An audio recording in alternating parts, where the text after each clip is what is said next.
Okay. All fixed. Oh, it's farligt.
Tick, tick, tick.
Halo, cek cek cek.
Sports news, Bukayo Saka's just coming.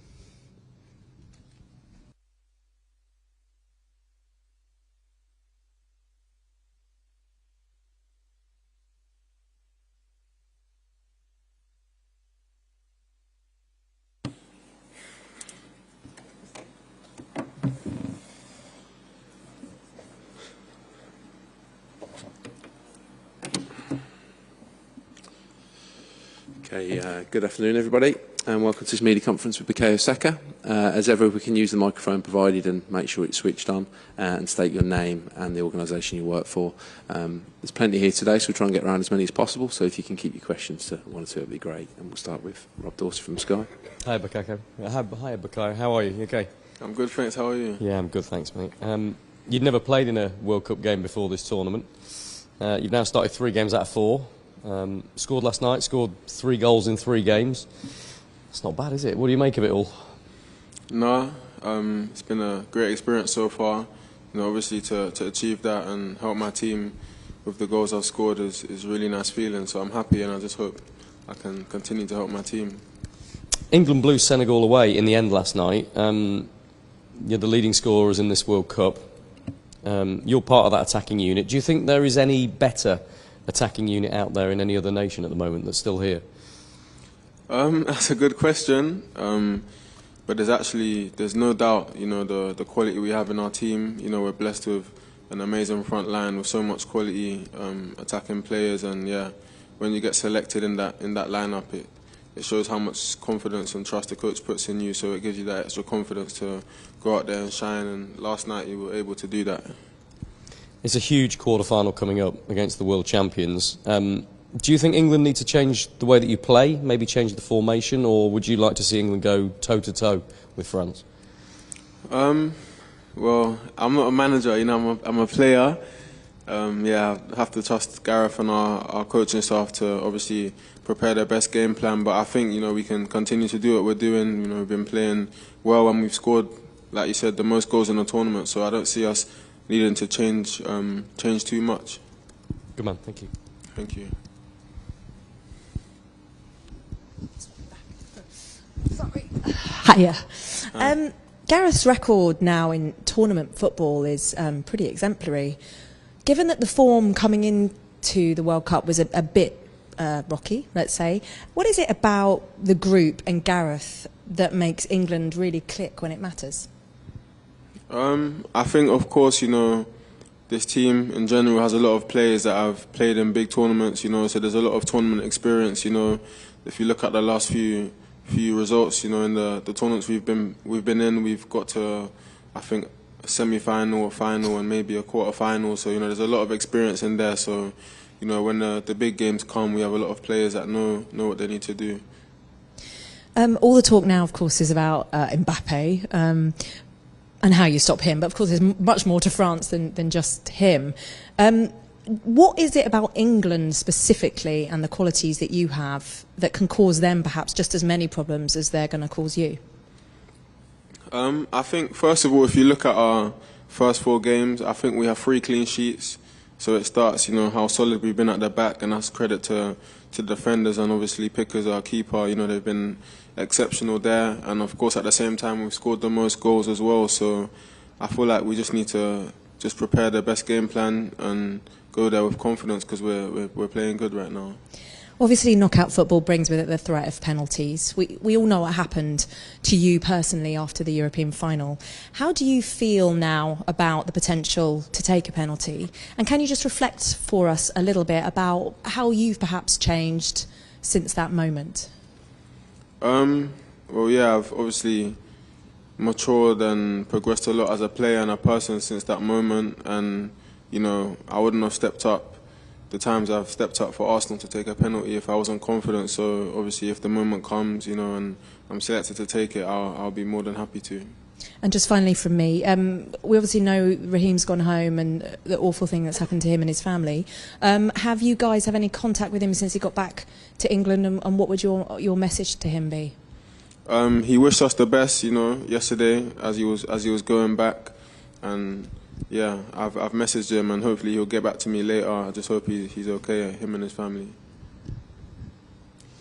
Sihan Wang from Tencent, and hi Bukayo. Tournaments like the World Cup make stars, and in Russia it was Kylian Mbappe bursting onto the scene. You are already a star, but considering how well you've been playing, do you think you'll be the Kylian Mbappe of this World Cup? First of all, thank you for your compliment, but no. I think there's only one Kylian Mbappe, and at the same time, there's only one me. You know, I just want to be myself and help my team in the best way I can. You know, there's a lot of young players in this tournament. I can name so many, and even in our team, you know, there's another young player alongside us doing unbelievably well, and Jude Bellingham as well. So I'm just happy that we're all here, we're all doing well, and the priority is to try and win the tournament rather than be the player of the tournament or young player of the tournament, like you said.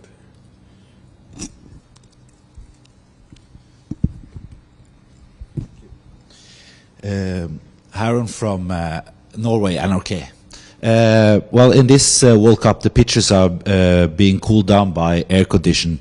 Is this something you notice while you're playing? To be fair, the stadiums have felt quite cool, so yeah, definitely I've noticed that it hasn't been too hot. So yeah. How does that affect your play? Well, of course, you know, it's a bit easier to play when it's cooler than when it's too hot. So obviously it would help us as players. And the last for me, you mentioned the Bellingham. What you're seeing him every day now on the pitch. Can you say some words about him and what he's doing on the pitch? He's a special player. I don't really know the words to describe him. You know, I just hope he can continue to keep progressing, because for sure he has a massive, massive future. Hi, Rob Harris from Sky News. Congratulations on reaching the quarterfinals. Thank you. Obviously, a lot of fans back home in the cold, watching England, probably getting pretty excited now gradually this tournament is progressing. What would your message be to fans back home who are getting excited and what this team can achieve? Well, yeah, I've seen a lot of the videos back home, you know, and the fans celebrating them. You know, we all love to see that. We just want to obviously thank them for the support, you know, and just ask them to keep supporting us, keep pushing us to the end, and believing in the team. Obviously, it's the world champions next, but given what you've achieved as a group, is it you who should be feared, do you think, rather than thinking of them as being world champions who are pretty tough? Obviously, we know the quality they have, the quality players they have, and we also know our own qualities as well. So we just got to go into the game with confidence and, you know, do our best to win in the game. Hi, Bukayo. It's Mark Manbrine's PA. You spoke to us already during the tournament and said the love and support you had after last summer really helped. But on a personal level, just coming out here, scoring 3 goals, does that almost for you put an end to that? It's the perfect start to push that out of people's minds, isn't it? What happened last year? To be honest, I feel like personally, you know, I've tried to move on from that moment. Obviously, I know I can never really forget about it. It's going to be in history, you know. But at the same time, you know, coming out here and scoring those 3 goals, of course, lifted me a lot. And of course, like I say, and I keep saying, the love from the fans that I keep receiving lifts me a lot as well. It gives me a lot of confidence. And yeah, I just love to see this from the fans. And obviously, Marcus has done exactly the same. He missed his penalty. He's started really well out here. Have you almost supported each other, do you think, through the whole ordeal? No, it's not just us two. We've all supported each other. You know, the whole team has got around me. So I think that's another example of how close our team is and how together we are, which is helping us to get good results as well. Thanks, Mark. To the back row there. Mark, give us the microphone back. Yeah. Thanks. Hello. A question for French TV, Canal+. England and France are the most impressive team in this tournament, but they don't used to face each other on the big competition. What could you tell us about the rivalry between France and England in sports and in football? Thank you.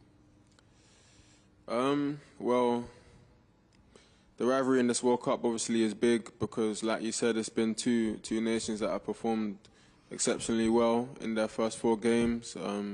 we've watched their games and stuff like that. We follow them and we've seen the quality that they have, and I'm sure they've done the same with us. So definitely it's going to be an exciting game, and everyone's looking forward to it. Hello, I'm Pierre from newspaper L'Equipe. I have two questions. First, did you get a text from William Saliba, or will you in the next few days, according to you? And the second one is, can you just explain us the leadership of Harry Kane? Obviously, he leads you on the pitch by the example, but I was wondering, is he the kind of leader who can make a speech before the game in the dressing room, for example? First of all, no, I haven't received any text from William Saliba. I'm not sure I will either. But yeah, let's see. And yeah, Harry Kane, he's a leader in both of the ways you described. On the pitch, he leads by example in his game, and then of course he does the same in the change room. He's one of the most vocal in the change room, and before every game, of course, he does the speech like you said and gets us all going. So yeah. Jerry Cox from Haters here. Hi, Bukayo. Your teammate, Gabriel Jesus, looks like he's out for a while now. Have you been in touch, and how big a blow is that for him and obviously for Arsenal going forward? Yeah, he's a very, very, very, very important player for us, and yeah, it's not good to hear the news. Obviously, I've messaged him, and I think he's going to go and see the doctor and see, what he needs to do for the next steps. But yeah, definitely it's not good news when I heard that, and yeah. Thanks, Jerry. Pass over to David Ornstein.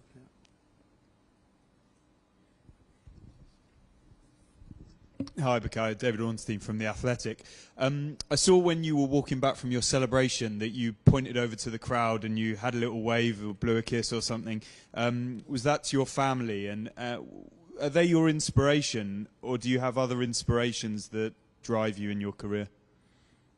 Yeah, it was to my family. They follow me everywhere, and they have done since, I started my footballing journey. So just to go from that to obviously scoring a goal at the World Cup, those type of moments, just stay with me forever. So yeah, it's really nice to obviously see them in the crowd and see their smile, get up and clap for me. So yeah, I always try and look out for them.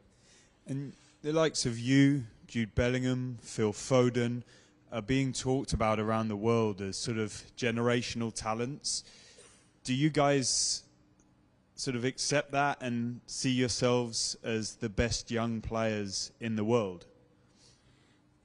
I don't know, obviously, how they feel about that. We don't really talk about what people say on the outside, because there's much good stuff, like you just said, the compliments you said. There's also some bad things as well, so we try not to obviously read everything. But yeah, I know that definitely all three of us have the confidence in ourselves, that we have quality to go into the game and decide games and affect the games and help our team. So yeah, I think we need to just continue like this and try and continue to help England. And just finally from me, you've obviously got a huge game ahead, but there are a lot of people, us included, talking about England as being contenders for this title. Actually, your teammates have talked about that being the target. So does it sit comfortably with you as a squad to be potential winners of this tournament? Yeah, of course. We have to believe that. We have to come into this tournament and believe that we can win it. Right now, our focus is on the next game, which is France. It's going to be a really difficult game, but we have to try and get through that and then focus on the next one, and it will get closer and closer, and hopefully we give ourselves the best chance to win it. Hi, Bukayo. James Ollie from ESPN. You've had a great season domestically. Obviously, Arsenal flying high at the top of the league. How much has that helped you here coming into this tournament with that confidence from what you've done already this season? Yeah, it's been an amazing season so far with Arsenal. Like you said, we're top of the league right now, and not just me, everyone in that team is playing with, so much confidence. So obviously coming here, we can bring that here, and yeah, it's really helped me, of course. I want to ask you about Olivier Giroud. I think he left before you made your senior debut, but obviously you were around the squad at the time. Did you ever spend any time with him? Did he ever give you any advice? No, I never actually got to train with him. I think he'd left already before I'd come up to Coney. So, no, but obviously I heard things about him, you know, that he was a quality player, really good at finishing and stuff like that. So, yeah. One player you have played with, of course, is William Saliba. Has his development impressed or surprised even you? Because he's come back into the Premier League, obviously being on loan in France, and just been tremendous. Yeah, I can't talk highly enough of Willie. He's unbelievable. Yeah, he's got an amazing future. So yeah, I'm looking forward to see how much he keeps developing, and I wish him all the best. You know, he's such a good guy as well. And just a final one from me. I read an interview where you said that you read the Bible every night, and I just wondered if you were doing that out here, and if you had a particular passage that was sort of inspiring you or helping you at the moment. Yeah, I've been continuing to do that out here, read my Bible every night. For me, it's really important to obviously have the presence of God in me all the time, and it gives me more confidence, you know, that God's plan is perfect, so I can go on the pitch and, you know that God has my back. But the main thing for me is just keeping my faith, you know, just having faith in God, so I don't need to be nervous or worry about any outcomes, because obviously it's my first World Cup. You know, I can start worrying about different things and different outcomes, but instead I just choose to put my faith in God. Do you have a favourite passage? No, I like all of them. Thanks, James. Over to Alex Howell at the front here.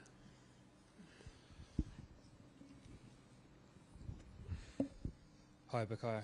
Hello. Alex Howell, BBC. Declan Rice said that countries should start fearing you now and that you should start getting the credit you deserve. Do you think that's right? I think he has a good point. Yeah, of course. You know, we've performed quite well in our first 4 games, and yeah, I feel like we just need to stay hungry and stay focused on the next game, which obviously is the most important. And there's been a lot of big decisions the manager's had to make, and he's got everyone right so far up until this point. Just as players, how much do you back the manager? Yeah, we all back the manager, of course, because you know he has an unbelievable record in these big tournaments, and he's taken us really far. And yeah, you know, he does make big decisions, and he's got them all right. So I think we need to obviously just try and trust in him more, try and believe in him more, stop doubting him, and yeah, we should be in a good place and just trust him. Hi, Jeremy Armstrong from the Daily Mirror. Just a very quick one about Raheem. Have you as players got together to talk about security? Because obviously it's got implications for all of you, really. I'm just wondering if you've spoken to people back home, if you've sort of spoken about increasing your own security as a result of what happened to Raheem, really. No, it's not really something I've managed to discuss, you know, because obviously yesterday when it happened, I was very focused on the game. But yeah, I just hope Raheem's okay, his family's okay, and yeah, he gets what he does what he needs to do. Thanks. Just pass them up to the back row there. Yep. Thanks. Hi, Bukayo. Arthur Perrault for French Radio. Another question about Kylian. Is he, for you, the best player of the world right now? And are you worried about playing him now? Thank you. Yeah, for me, he's one of the best players in the world. He's up there with the best players. And of course, you know, we know the quality he has, and as a team, we have to just try and prepare to try and stop him. But not only him, you know, France have a lot of other quality players as well, so we need to be aware of that. Last one of this section. Hello, David Alvarez, El País from Spain. In Russia, England scored lots of goals from set pieces. Obviously, you weren't there, but have you talked with the guys about changes in the way you approach games, or the manager approaches the games, and you work during training for this? Thank you. Yeah, we're always practicing and thinking of new ideas, the coaching staff and also the players as well, to try and obviously score goals this way, because, you know, a lot of goals and a lot of games, big games, are decided on set pieces, so we try and be ready to score in the opposition box and obviously defend our own box when it's against us. Okay, we'll end the live section there, and we'll move on to a very short section and bargain until 10:30 p.m.